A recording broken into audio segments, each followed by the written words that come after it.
The following is the last journal entry of the senior Bishop Zulath found after his execution for blasphemy. For so long we blindly believed what we had been told. Never before had I questioned my faith. But now I fear that my very foundations have been shaken. I no longer know what to believe. Am I going mad? Is this all some sort of grand and extravagant test? If so, I have failed. When we first encountered the humans, I gave them no more thought than I had with any other newly discovered sentience. Many new sentients are resistant to accepting the truth of the gods until they see them for themselves. Only when they have witnessed their glory and heard the power behind their knowledge, only when they have experienced the magnificence of their voices do they accept the truth that the gods worshipped by the grand intergalactic church created all of us. And because of this, they demand the most devout of worship and obedience. At the time, I had never bothered to jot this event down, but I shall now. I was one of the bishops sent to establish first contact with the humans. They had been discovered when we found they were beginning to colonize outside of their home system.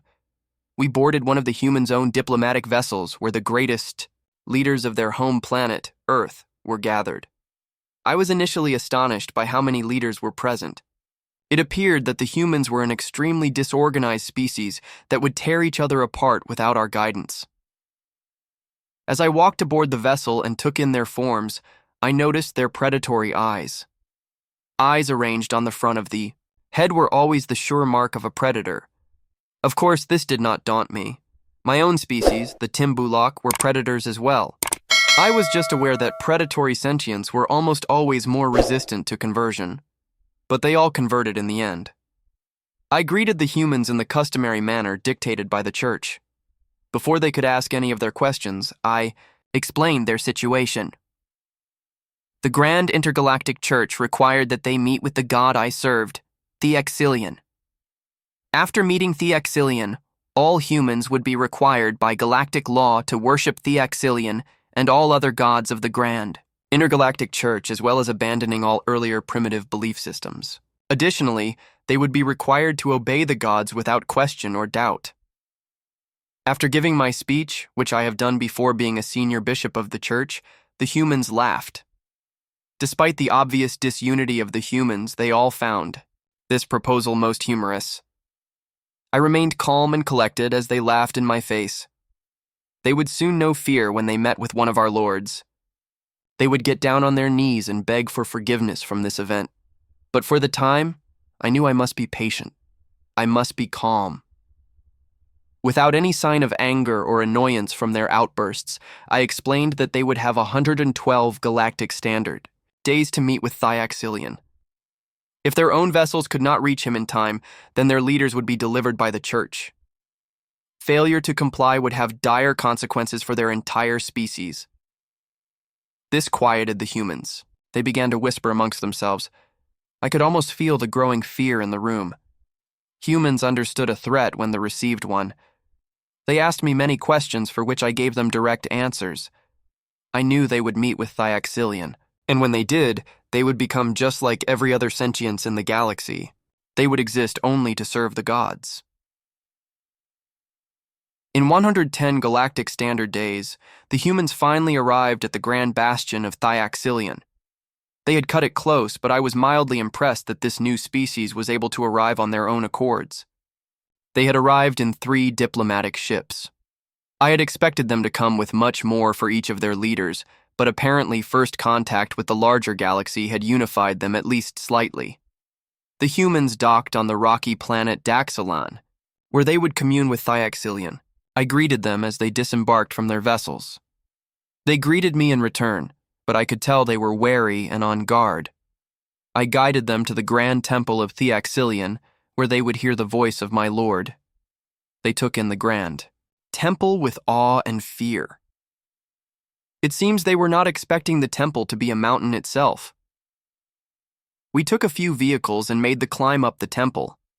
On our climb, we passed many priests and fellow bishops who paid the new sentients little mind.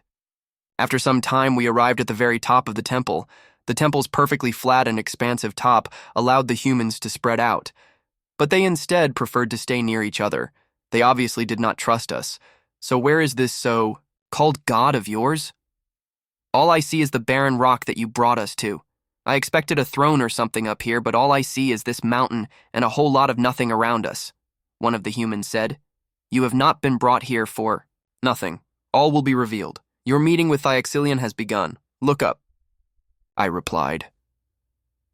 The humans looked up to what they thought was the sun of this world, but were astonished to see it move with many fiery limbs and open its great red flaming eye as it looked down upon them. The humans looked for as long as they could, but had to shield their eyes. I watched them with amusement. Finally, these arrogant fools would know fear. And then Thyaxilion began to speak. With a great rumble, my lord spoke directly into the minds of all that were atop the temple. "Humans, I am Thyaxilion. I am one of many gods in this vast universe. We are the masters of this plane of existence.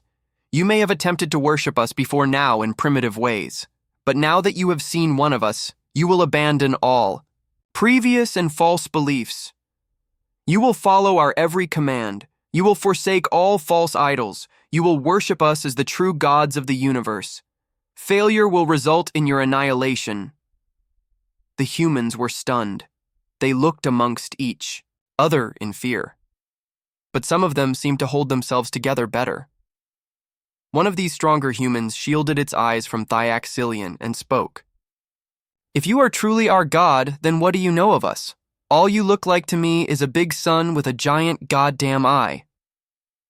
You are one of many species. Your history is as insignificant as your lives. We do not concern ourselves with your pasts. Only what you do now is important."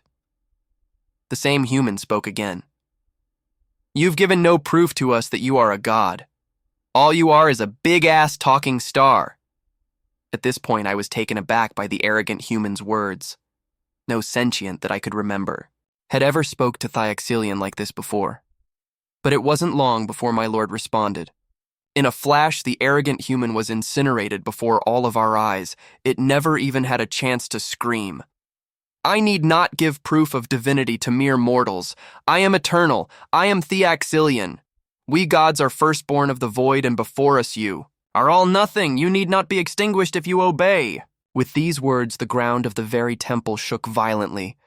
The other humans looked shocked and appalled. Their fear was gripping them. But a few of them looked different. They looked more angry than afraid. One of the angry ones looked directly into the fires of Thyaxilion and spoke without fear. "You are no god of ours." I thought for sure that my lord would destroy this human as well, but Thyaxilion showed mercy and bid them away. I then guided the humans back to their ships and explained what would happen now. The humans would mine resources for the church, assist in construction projects planned by the church, and arrange for every human to worship Thyaxilion and the other true gods. The humans spoke little on the way back. Before embarking on its ship, the angry human that spoke last to Thyaxilion said to me, "This is not over." How reckless I thought this human was. It would risk its entire species because it could not accept the situation. I tried to reason with it. I tried to show it the error of angering the gods, but the human was resistant. At the time, I thought what he said now to be laughably naive, but looking back, I do not know. That thing never claimed to have any part in creating this universe. Its only claim is power. Why should we worship something that neither created nor cares for us? You worship a liar and a fraud. I do not know what that thing is, but it did not create us, and I'll be damned if it ends us. And before this is over, we will teach them all the true meaning of fear. And before I could respond, the human turned to its ship and flew away with the rest of them. With the leaders gone, my job with the humans was done. The lower-ranked priests and missionaries would flood human space to convert humanity to the true religion. Armed with videos of proof of divinity, it would not take long for the humans to follow us like every other species does. Sure, this species would have a time of resistance, but the power of the gods cannot be denied. However, I did not expect what would happen next. I constantly received news that the missionaries were struggling to convert humans. In fact, the missionaries were being hunted down by many human radical groups. I was suspicious that the human leaders were doing nothing to stop these groups as well. Luckily, I needed not concern myself with them. If the humans became too problematic, then the Inquisitor fleets would deal with them. But what happened next? I still have trouble believing, and I saw it for myself. An Inquisitor fleet was being sent to bring the humans to order. Every missionary sent to human space either went missing or returned with stories of humans building a vast and organized military. They needed to be dealt with. So the fleet was sent. But before they got there, a single human ship arrived at the grand bastion of Thyaxilion. I myself was stationed aboard a church vessel at the time, basking in my lord's great glow from a window. I thought it was curious that these humans arrive unannounced in one ship. Surely this could not be an act of war. To take on the fleets of the church at a bastion is suicide. These humans must have defected and decided to join us. But before any of us could hail them a message, I watched in horror as my lord, Thyaxilion, was crushed by a black hole created just beside it. In my mind, I heard my lord scream in pain and terror as it was crushed to nothingness. The vessel I was on only barely escaped the destructive pull of the black hole. We rushed to the next nearest bastion. I needed to know what happened. I write this now knowing that the church will change the story. They will likely say that Thyaxilion is alive and well, and that the Inquisitor fleet sent after the humans is still stationed in the grand bastion of Thyaxilion. But the truth is this. The humans created a weapon capable of generating a black hole wherever they want. It destroyed an entire Inquisitor fleet, and it killed my lord Thyaxilion. I do not know how the humans built this device. But what I do know is that the only thing keeping them from killing our other gods is that they do not know their locations. But it is only a matter of time before they find them. What do I say when the gods cannot help us? But what scares me the most and shakes me to my core is a different question. What do the humans worship? I went on a journey to answer this question. I stole a vessel in search of the human fleets to ask about their religion, what god they truly worship. When I found them, I was only allowed to speak to them because I had established first contact originally. Of course, they did not trust me and likely still don't. But I needed answers. I asked them all about their religion, but was shocked to realize that they could not agree on any of it. Some believed in one god, some believed in many, and some believed in no gods. I asked each group for proof of their god, but each group told me a different lesson about faith. One would think that I walked away disappointed, but I was astonished by the concept. What if the humans worship something so great and powerful that it does not need worship or obedience? What if the humans are worshiping the true creator of the void, if such a thing exists? So I departed from the humans to visit the grand bastion of Voliandrith. I hoped the humans wouldn't follow me, but I'll admit I wasn't too careful. After all, my faith had been shaken to its core. I spoke with the many of the bishops there, but refrained from telling them I had communicated with the humans again. Only a few of them knew what had happened to Thyaxilion, and none of them were concerned with what the humans might be worshipping. They only knew that they needed to be exterminated. Now the humans have forced the grand bastions into hiding. Only properly registered ships are being allowed in and out of these systems. All prior documentation of their locations are being destroyed. But the grand bastions were never a secret. The humans will find them all eventually. And I know now that the angry human on Daxalan was right. They did teach the gods the meaning of fear, but I still do not know what to make of the god of the humans. Is it one? Is it many? Is there a god of the humans at all? Perhaps this god gave them their ultimate weapon? But there is one thought that does not exit my mind.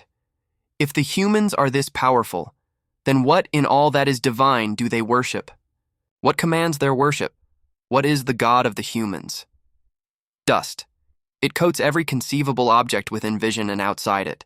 The ground, the rubble, the clothes, the air, the very soul. The destruction that was once my species' home has been reduced to nothing but a memory. I was born on this planet and now I shall die here. Maybe that is how it should be. It's hard to picture it now, but our species once ruled this galaxy with honor and glory. Every civilization we came across bowed before our sovereignty. We were conquerors, warriors, rulers. Every one of us was a king before even the greatest of the lesser races. But now, What are we now? I can almost feel the judging gazes of my ancestors. How could we let this happen? Oh, how we have failed them. But they were not there. They would have failed just as we have. So why should I care for the disapproval of those who have never suffered? Our failures all began when we encountered a new species. Humans, they called themselves. They were only just beginning to colonize outside of their solar system. Like every other species we came across, we demanded that they serve us. Every species has its place. They could mine resources, they grow food, or perhaps they could build wonders. For their complete loyalty and service, they would be provided security and purpose. So we contacted this new species. We gave them our ultimatum. They disband their militaries, allow us free reign of their planets, and obey our orders. The alternative is the destruction of their militaries, their planets taken by force and unnecessary casualties. They, of course, refused, as some species do. Sometimes a species does not know what true strength looks like until they are beaten by it. The humans were defeated in a day, their warships destroyed, their militaries crippled. They had no choice but to surrender unconditionally. It was another glorious victory for our people. I remember storming one of their colony worlds. Its population was small, but their military presence was impressive for its size, but they fell easily anyways. Our superior technology, larger bodies, and exceptional tactics quickly overwhelmed them. I remember how proud I felt when they threw down their arms. I could see the smiles of my ancestors. We saw much promise within the humans. They were incredibly adaptable. They had settled almost every portion of their home world and colonized worlds most would deem uninhabitable. We could use them for dangerous tasks. Mining hazardous materials, foraging for rare ingredients on hostile worlds, and performing complicated tasks for research in the most unfriendly environments. We were ecstatic for the use of this incredible new species. But the humans were also incredibly stubborn. I suppose this could have been expected for a species so adaptable. Failure was not something they took lightly. We never ceased to have troubles with them. They refused to do their jobs or even sabotaged them. It was maddening. They had already surrendered. We were forced to beat them into submission, but this only angered them even more. And eventually, they formed an organized rebellion. This rebellion started on the second moon of Baltazar, a mining facility for plutonium. The humans somehow overpowered the guards and took over the base. When we came to retake what was ours, we found that the humans had rigged the base to explode. The traitorous humans escaped on a single cruiser that they had quickly and eerily discovered how to operate, as the half the moon's surface was annihilated along with every soldier sent to take it back. The cowardice, the hubris. They could not fight us face to face, so they resorted to such a dishonorable tactic, but it only escalated from there. Humans across the galaxy utilized even more barbarous tactics to destroy our empire and steal our tech. Their rebellion grew, stronger, larger, and smarter each day. I remember the day I first discovered the extent of their cruelty. I was assigned a mission to defeat a squad of humans on the agricultural world of Polar Wizen. They were releasing engineered diseases upon our crops and livestock in an attempt to disrupt our food supplies. The decrepit fields and bodies of dead animals still haunt my dreams. This once lush and fertile world had turned into a waking nightmare. When we finally caught these humans, the damage had already been done. We could not halt the spread of these diseases from reaching every corner of this world. Only one of the human small squad had surrendered. The rest were gunned down. We lost a few strong fighters taking down this band of merely 14. We approached this last human. He would be captured and interrogated. But when we were around him, an explosion. The bastard had rigged his own body with explosives. I was lucky, enough to not be close enough to die like many of my companions. But I was close enough to feel burning of my flesh and the loss of an eye. The left side of my face and entire left arm still refuses to grow back its once proud fur. I may have received a new artificial eye, but I will never forget the sight of my trusted companions being blown to bits. The charred limbs and heads were scattered everywhere, making it impossible to see which of my friends had died. But there were always worse stories throughout the galaxy. We had learned a new word from the humans: torture. The human word makes me sick to even think aloud. They would capture high-ranking officers and inflict methodical, sadistic pain upon them to gain information. We only learned of this practice after an officer had escaped from them. This poor soldier admitted that he had spilled every secret he knew. It was one reason the humans always seemed to know more than they should. Years went by. The humans grew, more and more uncontrollable. They were a plague across the galaxy. They were even beginning to recruit other servant species to fight for them. I had grown in rank during this time, partially from the deaths of so many leaders and partially from my own skills. As a high-ranking member of our military, I called a meeting with the generals of our species. I told them what we were all refusing to admit. We were losing this war. Never in the entire existence of our species had we suffered such defeats. We had to change the way we fight this war. We must adopt the humans' way of combat. Shake off the shackles of honor and fight like monsters. We must make ruthless decisions, sacrifice planets, and commit atrocities to save our species. If we did not, the humans would extinguish us. I pleaded my case. I shouted. I screamed. I begged. But the generals would not hear it. They would not stoop to the level of the humans. Fools. All of them. Those of them that live to see the end will realize their grand mistake. They will realize that I was right. For my heinous words and perceived insults to our ancestors, I was stripped of my position and secluded to our home world. I was allowed to live my life freely so long as I didn't embarrass our military any further. But eventually the humans came here as well. It was the final blow they needed to end our empire. They gave us a familiar ultimatum: surrender unconditionally and your home world will be spared. Failure would result in its destruction. Our leaders were stubborn too. But I think the humans knew that. The humans knew we wouldn't surrender. So they bombed every inch of our home world. Every structure, every monument, every piece of history. Gone. All that remains is rubble and dust. Now I walk the fractured corpse of my former home. Squads of humans prowl the rubble. What for? I do not know. But I cause trouble for them. When I can. It is not always easy. Surviving in this now inhospitable world always takes priority. Last week I caught a human soldier relieving himself away from the others. I killed him quietly with my knife. Attacking an enemy from the shadows, especially when such enemy is relieving themselves, has always been an act of great dishonor among my people. But I no longer care.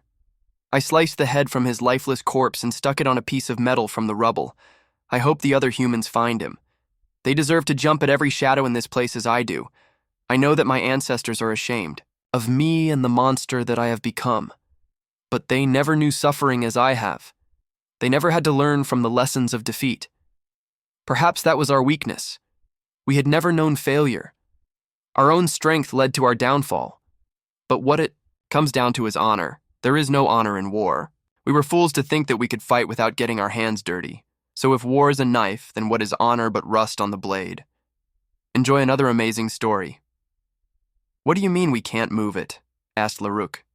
It's no bigger than a claw shaving.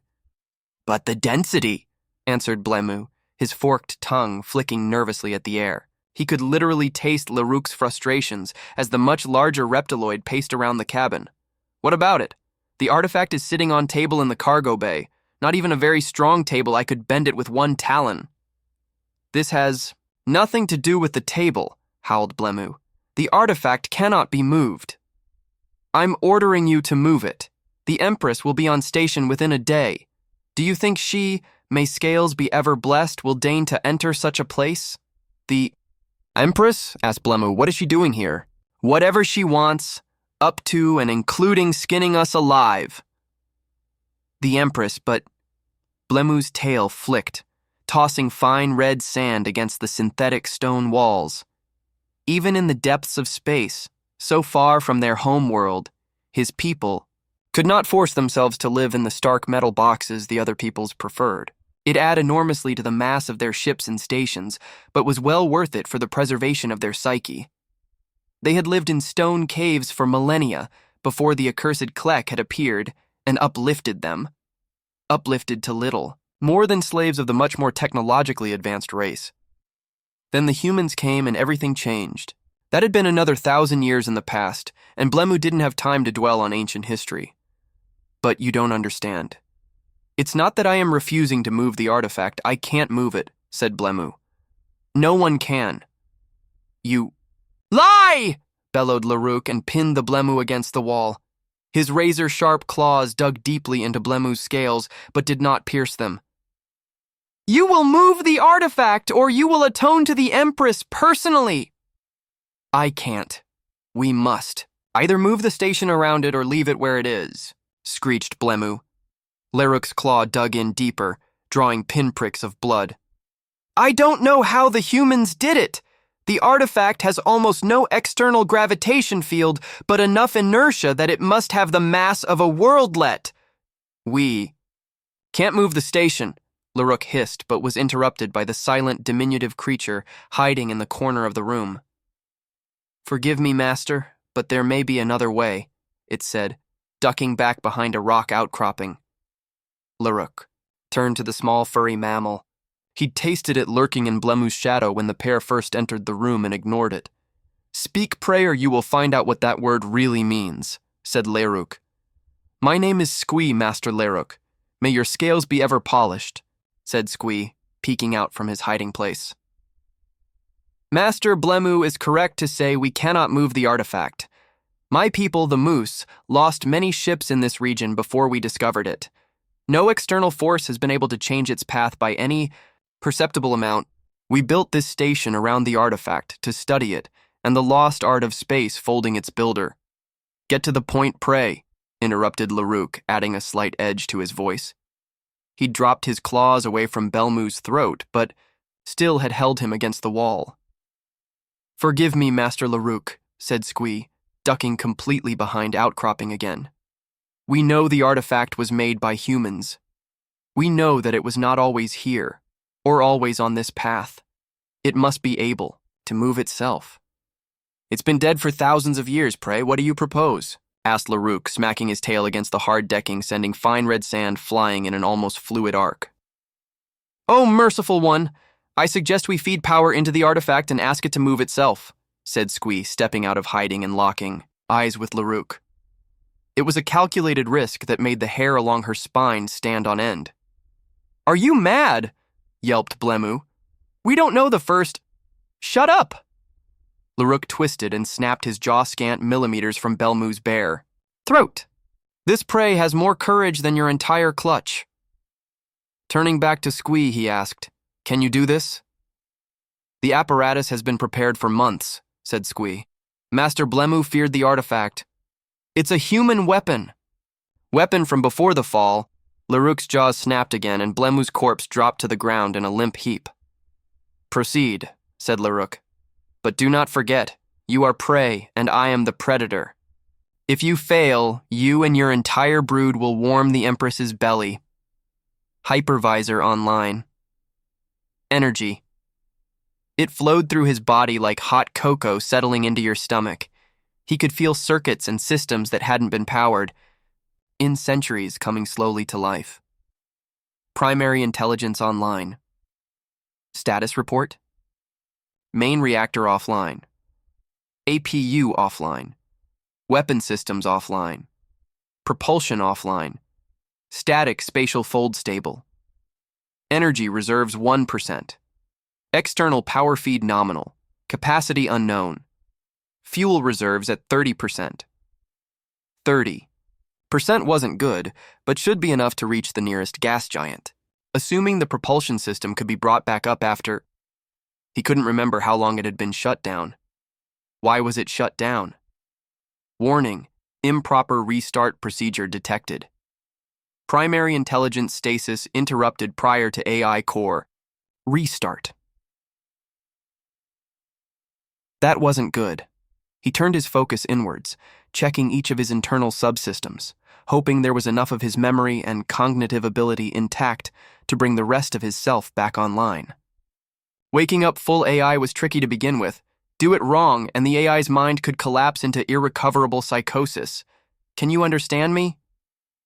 He'd never heard the voice before, but knew instantly that the speaker was Moose, nervous, and not coming over the communications array. Someone was tapping directly into his internal systems. Not good. Defensive posture, he ordered the hypervisor, while still delving introspectively deeper into his own subsystems.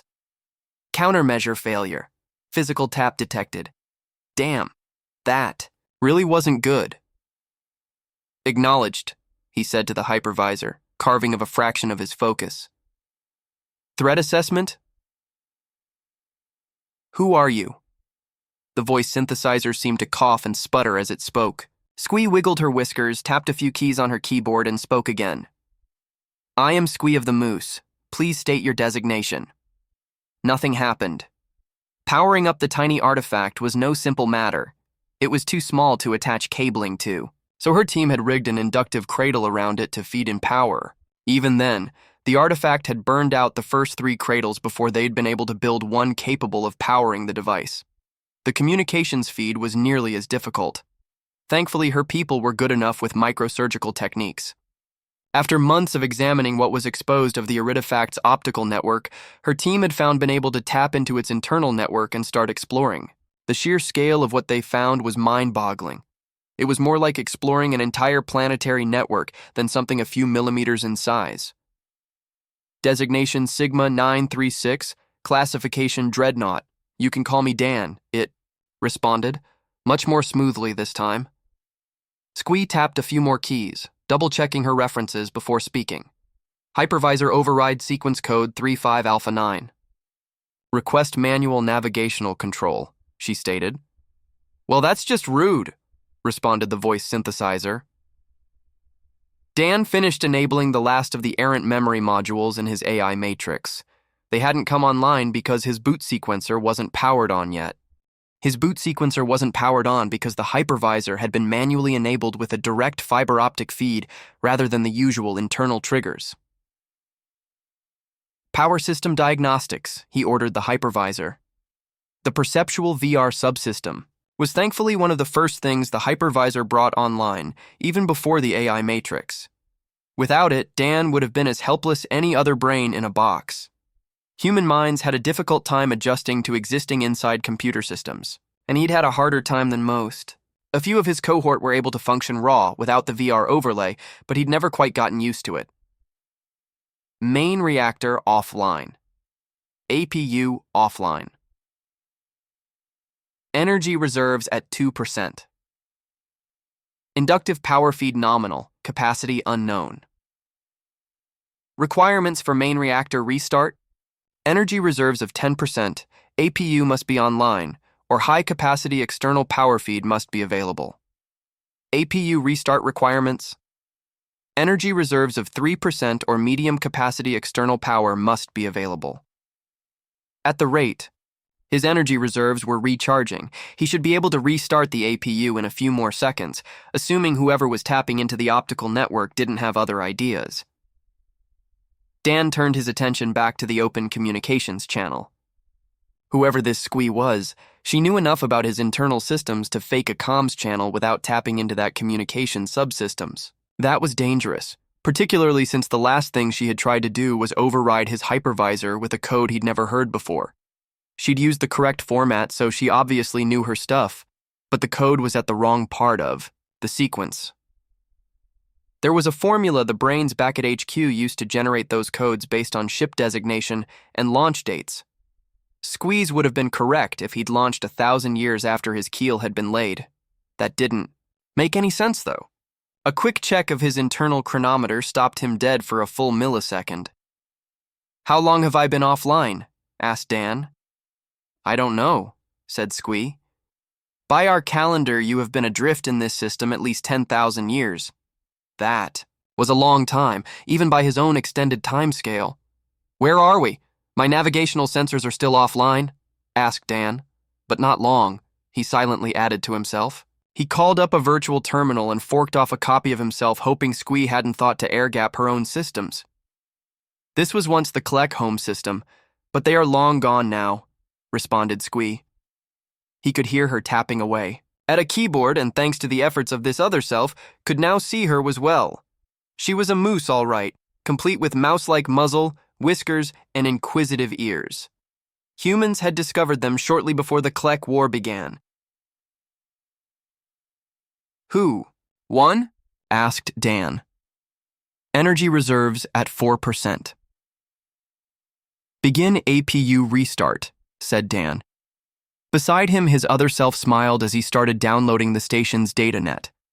Computer security was no better than it had been in the good old days whenever. That was in comparison. Then he spotted the reptiloids. Enough chatter, snapped Larouk, restraining himself from slashing the moose with his claws. Can you relocate the artifact or not? It has a very advanced AI, Master Larouk, said Squee. The override codes were unsuccessful. That means we must... Bah! It is a machine, and machines will do the bidding of their masters, said Larouk back, handing the moose from her chair. Listen to me, machine. This place is the property of the Empress, and I am her representative. You will obey me, or I will grind you back into the dust you came from. Dreadnoughts do not react well to threats, and Methuselahs are no one's property. Squee's ears were still ringing from the blow Larouk had landed on her, but the word Methuselah pulled her focus back to the voice synthesizer like a magnet. This was no AI. Only a few of her people's ancient records had survived the reptiloid invasion. What little remained only existed as myth and legend retold from parent to brood. She could still remember her mother warning her to be good, or the Methuselah would know and punish her. The legends told of powerful beings beyond ancient. Before the time of the moose, that could be anywhere, see anything, but could not be seen unless they wanted to be seen. They could blossom into monstrous beings of immense size and unfathomable power, and then disappear without a trace. They had come to her world and left their mark long before she'd been born. They'd scoured the Klek infestation from her home world and were gone almost before the moose realized what was happening. You're a Methuselah? She squeaked. How dare you speak, pray? Larouk raised his wide-spread claws. APU online. Begin main reactor restart procedure. Warning, main reactor restart will destabilize spacefold. Proceed? Dan watched Larouk raising his arm to slash at the moose in slow motion. He'd pushed his temporal perception to the point that the pair were almost at a standstill. Enough of the station's data net was now stored in his own memory that he knew the moose were barely more than a slave race to the reptiloids, but there wasn't enough time to fully analyze the politics of their relationship, even as fast as his systems could function. Will the station survive? Overall structural integrity is sufficient for survival. However, gravitational anomalies will distort local structure sufficiently to preclude organic life. Total sentience in vicinity? 1,247 moose. 138 reptiloids. Bring the moose on board and place them in stasis except for that one. I want to speak to her. Time seemed to speed up in the outside world as the hypervisor stole precious cycles from his own AI matrix. One instant, Larouk's claws were viciously closing in a helpless squee, and the next they were passing through empty space where her throat had been. Dan smiled as Larouk tumbled forward in slow motion and smashed his snout into the decking. Moose preferred a soft, spongy peat analog for their flooring to hard decking and fine sand that the reptiloids used. If they hadn't, Larouk would have been on his way to the infirmary with a shattered nose. Bring the main reactor online. Where are you, pray? Larouk yelled. That was a good trick, but you can't hide from me forever. He scrambled back to his feet and spun around, tasting the air. The flavor of fat, deathly afraid rodent filled the room. I will find you, he hissed. A comm panel beeped, demanding his attention. Larouk, acknowledging, he snapped. What? Is so important that you would risk your life to interrupt me? Lethu here. The prey are gone. Larouk stared at the speaker grill on the comm panel for a moment before responding. What do you mean, gone? I don't know, sir. They aren't here anymore, answered Lethu. Find them, or you'll find yourself on my dinner plate beside. That fool Blemu! Acknowledged. The comm panel cut out and Larouk turned back to the computer terminal and voice synthesizer attached to the artifact. Is this your doing, machine? Asked Larouk. Do you wish to test my resolve? You really don't get it, do you? Answered Dan. You have about 10 seconds to live and you still think you're in control. Blinding light pulsed from the artifact, followed by the sound of rending metal as the inductive power cradle collapsed in on itself. Whoops, let's make that 1 second, said Dan. Larouk took in the wreckage around the tiny black speck that was the artifact. The table it had been sitting on was gone. What was left of the inductive cradle was either glowing dull red or barely solidified metallic splatter on the walls. The artifact itself just floated there, mocking his authority over it. It pulsed again, warping Larrick's vision as though he were looking through ripples in a pond after dropping a stone. You wouldn't dare, he said, watching the ripples seem to scrunch up until an opaque shell of multicolored light surrounded the artifact. The light grew in intensity until Larouk was forced to look away. He slammed his claws into the comms panel. Evacuate! Evacuate! Breach in progress! Evacuate! Main reactor online. Weapon systems on standby. Propulsion systems online.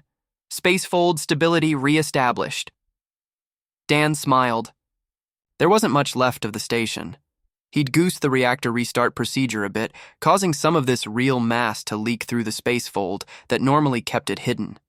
Nothing inside of 100,000 kilometers would survive. That pulse intact. You aren't an AI, are you? Asked Squee. This space wasn't real. She knew that by the glowing wireframe theme that made up the walls. What she assumed was Dan reclined comfortably in thin air, clothed in something that looked like armor but made of a flexible foam-like material inlaid with glowing blue tracks. That depends on what you mean by AI, said Dan, smiling. Am an organic brain? Not anymore. Am I a manufactured intelligence? Well, not in the traditional sense of the word, no. But you are a Methuselah? Asked Squee, a slight quaver in her voice. Project Methuselah, our last-ditch effort to deal with the Klek. Human minds strapped into dreadnoughts, said Dan. I am a product of that experiment. It worked, too. There are no more Klek. Too bad the rest of the humanity didn't make it. I'm sorry, said Squee. Until I heard you say that word, I thought your kind were a myth. That's okay, smiled Dan. I tend to think of my kind that way myself. Now, how about you and I get down to business about these reptiloids? Why exactly do they call you prey? Methuselah the Undying, the trouble with being a dreadnought. It won't work, said Dan, leaning back in midair. I'm just too big to pull it off. Squee cocked her head sideways and huffed. But you must come to my world, Great One. Your outer shell is no larger than a single shoregrass seed. It took months searching with our most sensitive instruments to find you. How could you be too big? Asked Squee, running diminutive paws over her pointed snout. She could not understand. The being he had awakened. It had so much power and yet would not use it. Shoregrass?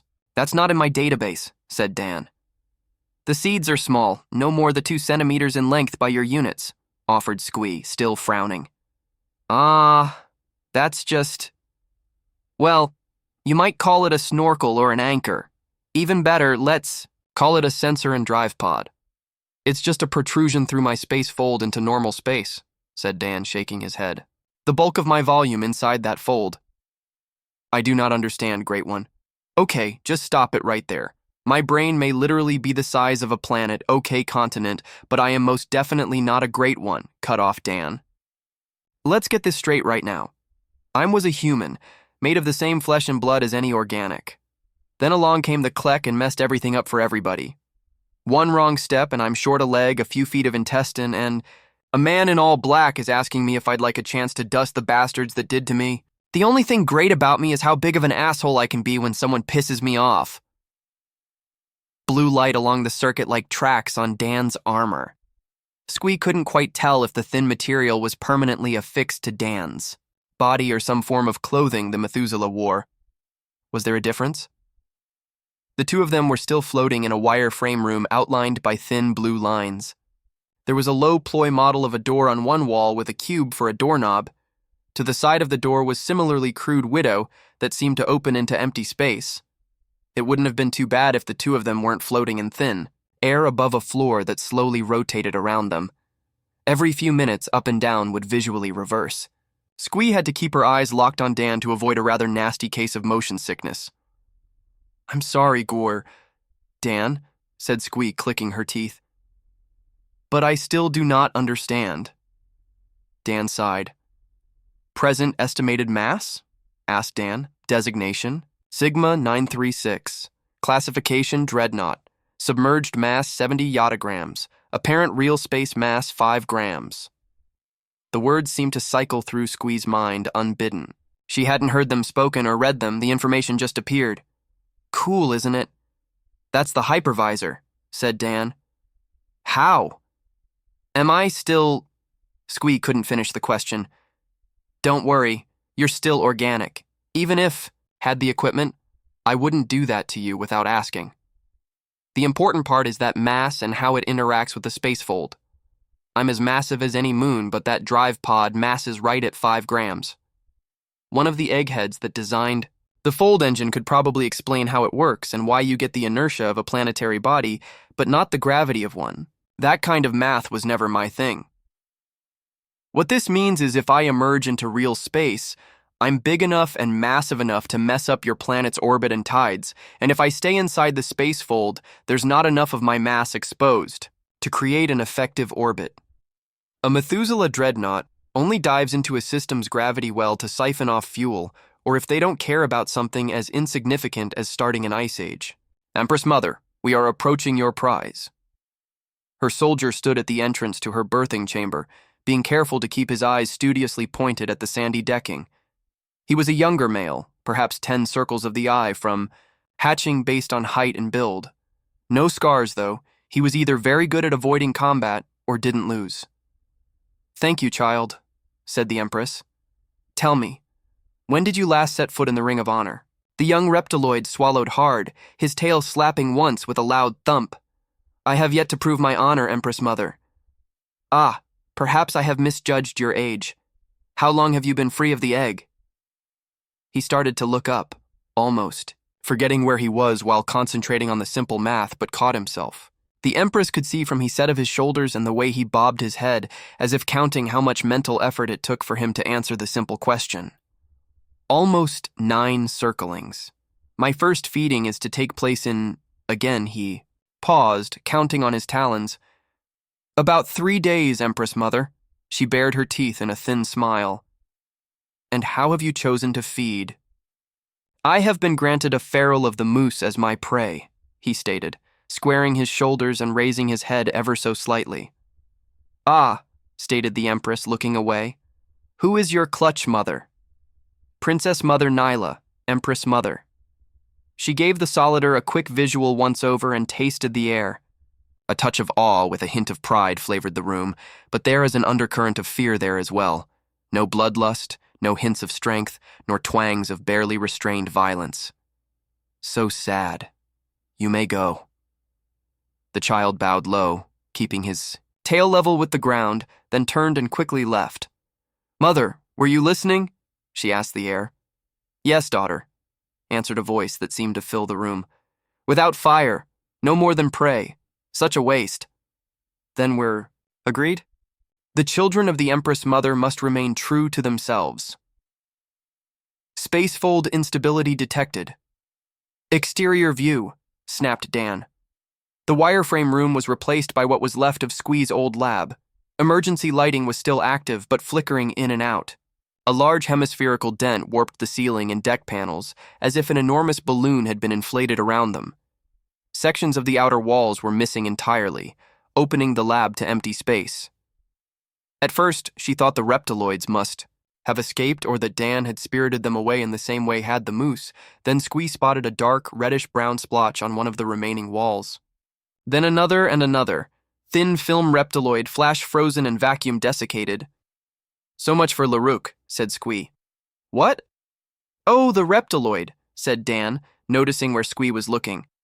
Close proximity to an unstable spacefold is not conducive to continued survival. Proximity alert. Localized emergence detected. Pull back to minimum safe distance, said Dan in a hurried, clipped voice. Right on top of us. What kind of an idiot?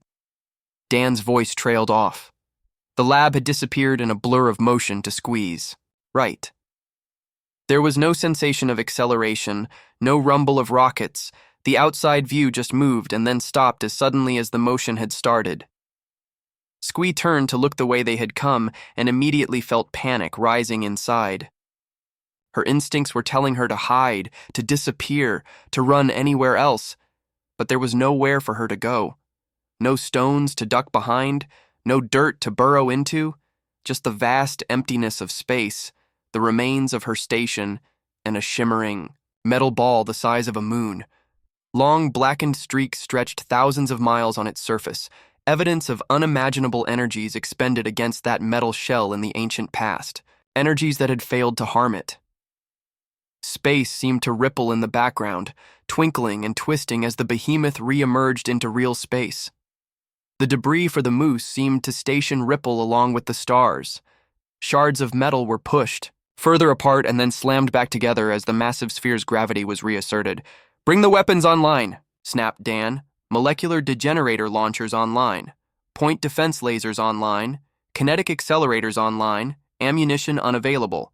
Spacefold pulsar charging. Drone hangars online. 11 Scout-class drones available. No combat drones available." "How long until we can get some combat drones?" "Unknown. Insufficient raw materials to complete combat drones." "How much dust do we have?" asked Dan. 10 kilograms of molecular degenerator available." "What are molecular degenerators?" asked Squee. She'd read stories about the weapon while researching ancient human history, but nothing about what they were or what they could do. "We call it dust, because that's what it looks like," said Dan.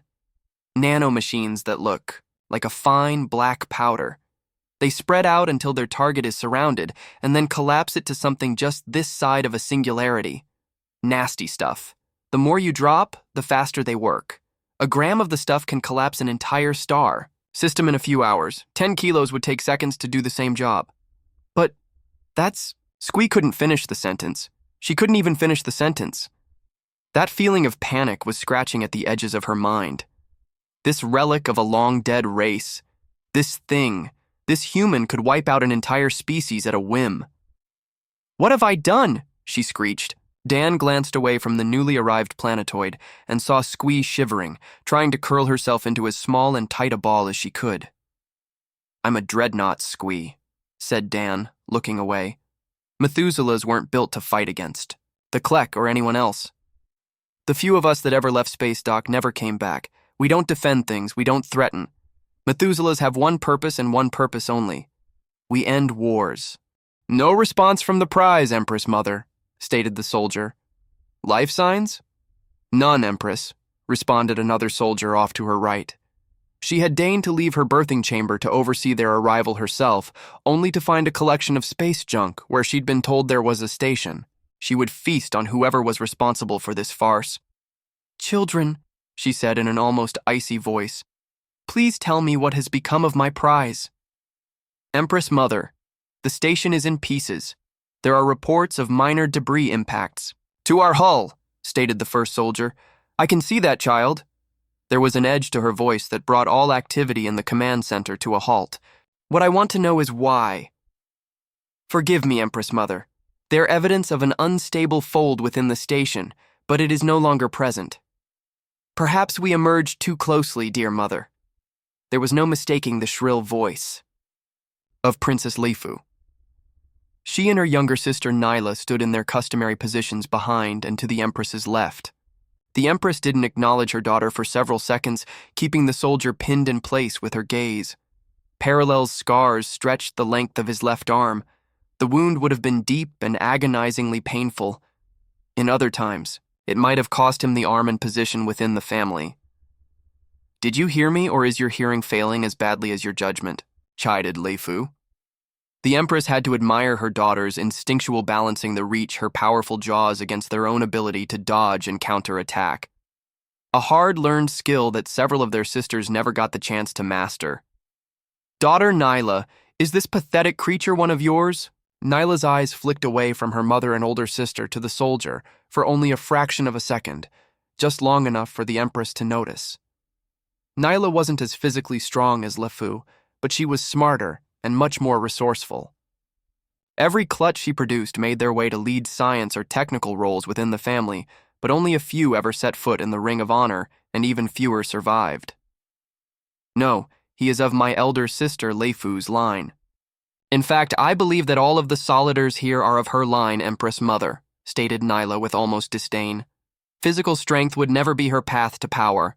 Here, Sister Leifu, on the other hand, now there was a prince's mother who thought too highly of her own abilities. Tell me, pray, what do you think of Princess Leifu's suggestion? Said the Empress. The soldier stiffened. He looked to Leifu and tasted the air. Empress Mother, I would be remiss in my duties as commander if I dismissed the idea out of hand, he said. The Empress's tail snapped out too fast for him to dodge and impacted, the side of his head hard and fast. His feet went out from under him, and the soldier found himself suspended in midair. Reptiloid females were larger, much larger, than the males with significantly greater muscle mass overall. The soldier couldn't recover before the Empress's tail whipped around again and slammed his flailing form into the deck. There was a loud snap, and the soldier knew no more. It doesn't look like they detected us, said Dan.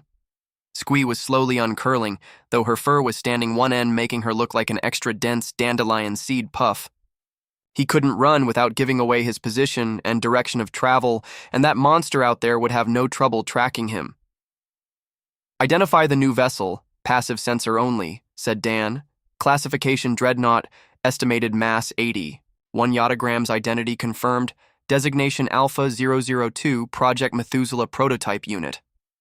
Last reported status, lost on borders during shakedown cruise. Presumed destroyed, said Dan, mentally cutting off the hypervisor. But that's the Empress Mother's vessel. It's been the Reptiloids' home for thousands of years, said Squee. Why would one of your kind help them? I don't know, said Dan. Broadcast transmission detected. Audio and video signal present. Receive only, said Dan. I think we want to hear this. I know you're there. I know you can hear me, foolish creature. I've traveled all this way, just to examine you personally. The Empress Mother, said Squee. She was coming in system to see our find. Good to know, said Dan. It's rude to ignore a guest, said the Empress. Why don't you show yourself? I'd be happy to invite you over for a meal. Does your kind still eat? Well, I hope you don't mind if I have a bite.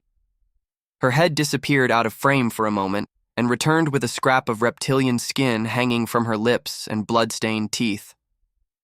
Our larders are well stocked, said the Empress. We even have a stock from your homeworld, an almost hairless simian creature. Their flesh is quite the delicacy among my kind. Active scan? Life signs on that ship? Said Dan. Squee could hear his teeth grinding. Approximately 1 billion reptiloids, approximately 330 million emus, approximately 400 million kooflers, approximately 500,000 humans, approximately 230,000 life forms of various species. Confirm human presence, said Dan. Confirmed 572,113 human life signs. Mus, they have mus? Said Squee. Why would they have... Oh no, they wouldn't. They wouldn't what? Said Dan. Reptiloids must consume living sentients, particularly egg-laying females. If they don't, they become short-lived, mindless beasts, said Squee. We have to help them. We have to save those people. Squee grabbed Dan by the shoulders, her inky black eyes staring into his blue-green, pleading for him to do something, anything to help. Dan sped up his perceptions, forking away an isolated fraction of his mind to stay with Squee, while the rest tried to think objectively. There were too many people on that ship, too many innocents, and probably the only population of flesh and blood humans still in existence. What could a planet killer do? Princess Nyla couldn't take her eyes away from the metal cart that had been wheeled out before her mother. Its upper surface was made of polished stone, so smooth she could almost see her own reflection. A young reptiloid male was tied, hand and foot, with thin strips of leather made from the hide of a mus. A slightly thicker strap bound his jaw closed. Bleached white mus bones were spread around him as the traditional remains of the condemned's last meal. It had been hours since Leifu's failed coup. Half of the command crew had been purged on the spot, with new officers being assigned from each of her sister's clutches. But that was only dealt with the immediate problem. "Do you recognize him?" asked the Empress. She was watching Nyla closely, noting the dilation of her daughter's nostrils, the slight tensing of muscles, the careful positioning of powerful legs and tail. Nyla's eyes flicked over the bound male once before she spoke. "He was, of my 6th clutch," stated Nyla. "If I may, what was his crime, Empress Mother?" The Empress smiled ever so slightly. "He did not prove his honor as a child of the Empress," she stated simply. Nyla lowered her head, careful to not look directly at the Empress or make, keeping her tail carefully leveled. "When was the last time you fed my child?" "Yesterday, Empress Mother." "Too long. Please, I grant you first claim," stated the Empress. "I thank you, Empress Mother." "By tradition, my daughter." Nyla stiffened. "As is tradition, death is a mercy," she stated, dipping her right claw in a shallow dish on the table. The young male locked eyes with Nyla. She could see the fear there, a fear that no reptiloid, no child of the Empress should ever show. A fear she could not acknowledge and hope to live. Her arm slashed across the male's back, cutting deep into muscle of his hind leg. The wound was precise, almost surgical in nature, designed to cause as much pain as possible without being life-threatening. She licked her claw clean, the tang of acid mixed with reptiloid blood tingling on her tongue. Mercy is for the weak. The Empress dipped her own claw in the dish. "There's a way, but you aren't going to like," said Dan. "What I do or do not like is irrelevant," said Squee, cutting him off mid-sentence. We must help those people."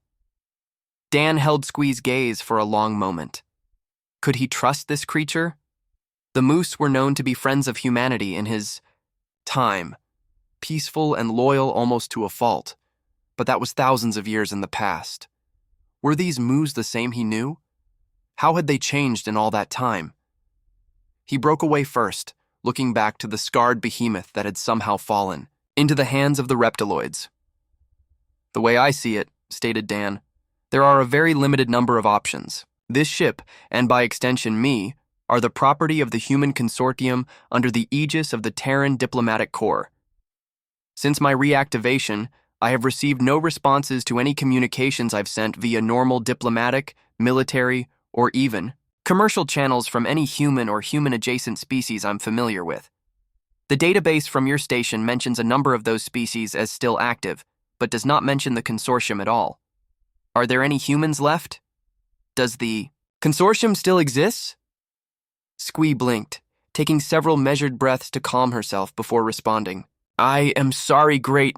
Dan's head whipped around to Squee, his lips a hard, thin line. "Dan," said Squee quickly, realizing her mistake. "The consortium collapsed only a short while after the Council of Blue. We know of them only as legends from a time long forgotten. Humans have not been seen in the galaxy at large for over 5,000 years. The Klek have been gone for almost as long." Dan gave a sharp nod. "That leaves me on my own, without orders or directives. Be thankful, I'm an upload, and not an AI. Our AI ships were built with failsafes that required self-destruction in the event of command and control collapse. Next, we know there are humans, moose, and a number of other species on that vessel. We don't know their condition or the political and social situation over there. You have told me that the reptiloids are obligate sapiovore. Centivore, Let's go with sapiovore for now. The must-eat other intelligent beings or the next generation of their own race degrades.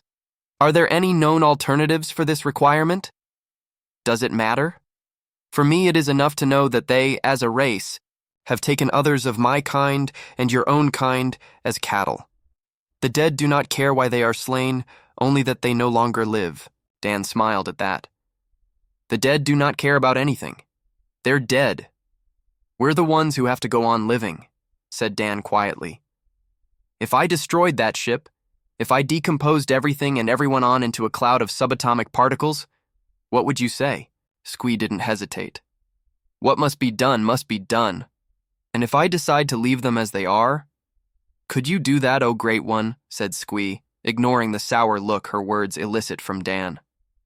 "Your own machines say there are humans there. Humans have not been seen in this area of space for thousands of years. Do you have no loyalty to your own kind? It was Dan's turn to think. Not that he'd ever let Squee know when he could adjust his mental perception of time. Did he owe those humans loyalty? Were they even human? The Klek were known for modifying their client races to keep them dependent. Were the reptiloids as capable? Too many questions and not enough answers. I might not have any other choice, said Dan, looking away from her again. What we need is information, and the only way we're going to get that information is to board that ship. Empress Mother. An unidentified vessel is approaching. The Empress paused, her claw hovering over the shallow dish. The young reptiloid's tail and legs were stripped to bare bone. It had taken hours for the Empress and Nyla to tear away strip after agonizing strip of flesh, leaving only fine, parallel scratches to mar the otherwise pristine surface of his bones, a testament to the skill and control of his tormentors. Nyla hadn't flinched once, taking her fair share of the condemned's meat, with no more concern than if their victim were a common beast. Her eyes had grown distant and glassy as she digested and assimilated more and more of the young reptiloids. Flesh, a natural consequence of their biology. There would be a new clutch of eggs in Princess's nest before the week was out, if the Empress was any judge. She herself had moved beyond such concerns. Empress Mother. Do you know the penalty for interrupting my meal? Growled the Empress. He tail-flexed once and slammed into the warm sand covering the floor of her chamber with a distinct metal-on-metal thunderclap of sound.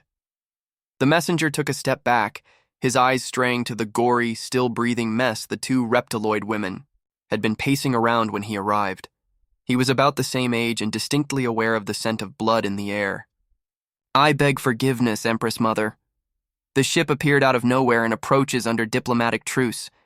It claims to be bearing an envoy from the human consortium. Their codes are valid and do match an entity of that name, but are so ancient that parts of the original computer system responded on our behalf before the commander could react. Empress Mother. He bears his neck to you but must remain at his post until another is appointed, stated the messenger, mirroring the aforementioned action by baring his own neck. And? Asked the Empress. Empress Mother? What did the ship do, pray? The messenger sucked in a hard breath, seeming to cringe back as much as he could without retreating further. One more step would be enough to mark him as a coward and as good as dead. Directed the vessel to a landing bay. The Empress looked up. What are you doing, Mother?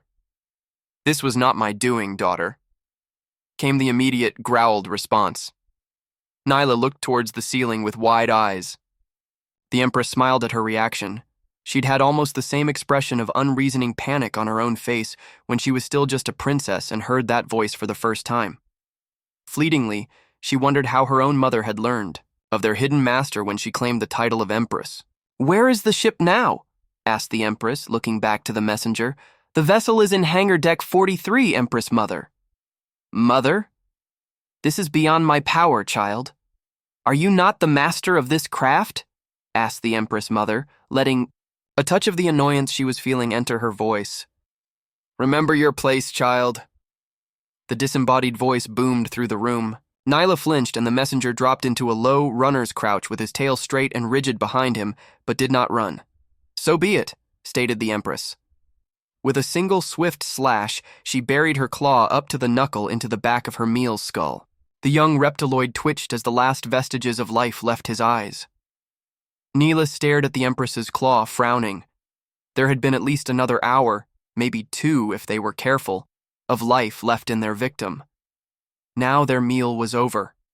You. There, pray, dispose of this garbage before you join it, the Empress snapped at the messenger. Her tail slapped the ground again, sending up a quickly dissipating cloud of sand. He grabbed the cart and all but ran from the room as fast as he could without tossing musbones all over the place. Daughter Nyla, there is someone I think you should meet before I see to our guests. Mother, open the door. Do you have so little faith in your own abilities, daughter? Are you afraid? Asked the voice. The children of the Empress Mother must remain true to themselves, always. There are no children without the Empress Mother, stated the Empress. This envoy subverted my own vessel, subverted your power, Mother. What mother would leave her children unprotected? As you wish. A slit opened in the back wall of her chamber, allowing a section of the wall to swing out. Strange smells wafted. Through the doorway, the ozone twang of hot overloaded electronics, the acrid scent of burned plastics, and something else. Something that triggered long-hidden primal instincts in Nyla that she didn't even know she had. Go on, Princess Mother Nyla. Go meet your betters, said the Empress. She hadn't referred to Nyla by her title since the day she'd given it. Nyla hesitated for a heartbeat before raising her head and entering the hidden room. Squee scratched at the back of her paw, realizing as she did that more of her fur was falling out. With a sigh, she looked down at the freshly denuded patch and took note of how the thick bands of black liquid had shifted under her skin. It moved again. How much longer until the ink stabilizes? She asked. Give it another hour or so, said Dan. His voice echoed from somewhere right behind her eyes. We never tried this with a moose before, but there were plenty of Kooflers in the diplomatic corps. Don't worry, their fur always grew back after a few weeks. You had better hope so, hissed Squee, cycling the airlock on the one-man shuttlecraft. It was built for a human to pilot, but thankfully there was enough variation amongst humans to accommodate Squee's significantly smaller frame. What? No great one! Don't start with me, snapped Squee. You could have warned me about this disgrace, a muss without her fur. How dare you, you fiend? I did give you the vest and the pants, said Dan. They suit you quite. Well, if I do say so myself. That's not the point. The door opened onto the hangar deck and Squee bit off the rest of her retort. A single large reptiloid was waiting outside. An angry reptiloid with bared, blood-stained teeth. A muss? The human consortium sends a muss as their envoy? Spat the Empress Mother. I bear the marks, said Squee, raising her itchy paw. I am a duly appointed representative of the consortium with all privileges and rights afforded the office of envoy. The Empress frowned. She'd never seen diplomatic ink in person before, but she recognized it from her studies in the old human archives. So, you claim prey, stated the Empress. Words do not fill a hungry belly. What proof do you have? Dan? Hissed Squee under her breath. The shuttle, he answered her. But that's my only... Do it. It couldn't escape their point defenses if you tried. Dan's voice echoed in her head. Squee felt a hard lump settle into her stomach. She'd trusted him this far. What was a little farther? Stand back, Empress Mother, said Squee, twitching the tip of her tail towards the now vacant shuttle. Black sand obscured the shuttle pod before collapsing it into a pinpoint of searingly bright light with a loud pop. The Empress squinted, recoiling from the sudden light and sound. Out of the corner of her eye, Squee caught a glimpse of motion as something small, moving very fast, disappeared into the corridor behind the Empress. Satisfied? Asked Squee. There were no reptiloid affectations inside, just bare metal and harsh, actinic lightning that hurt her eyes. Every surface was scarred with blackened streaks, as if a lightning storm had burned its way around the room. Cabinets after cabinet of electronics covered the far wall, most of them burned or melted beyond recognition. The strange, unfamiliar smell was stronger now, sending shivers up and down her spine that she hadn't felt since she was a hatchling. The sense of being hunted. This room was dangerous. She could feel it staring at her, feel its eyes on the back of her neck. Nyla froze, her tail held rigid, claws at the ready. She drew her air in short, silent breaths, just enough to keep her body ready without making any noise. What was this place? Over here, daughter. Nyla's whole body snapped to the right, focusing in on the source of the sound. One look and her jaws went slack. Impossible, she whispered. That's impossible. The Klek are gone. No, child. I've been here since before your mother's mother, said the creature. White, almost spongy mycelium covered everything in the room's corner. Thin rivulets of a dark yellow fluid oozed from the surface of the mass pooling around its base on the floor. A makeshift drain had been installed to prevent the room from flooding. Nyla could just make out the shapes of reptiloid skulls covered in mycelium. One of them moved, its lipless mouth opening in a grotesque pantomime of a reptiloid face. In fact, these are her bones, daughter. Thanks for diving into this story with me. Don't miss out on the next one. Hit that subscribe button, give this video a big thumbs up, and drop a comment below with your thoughts. I'd love to hear what you think.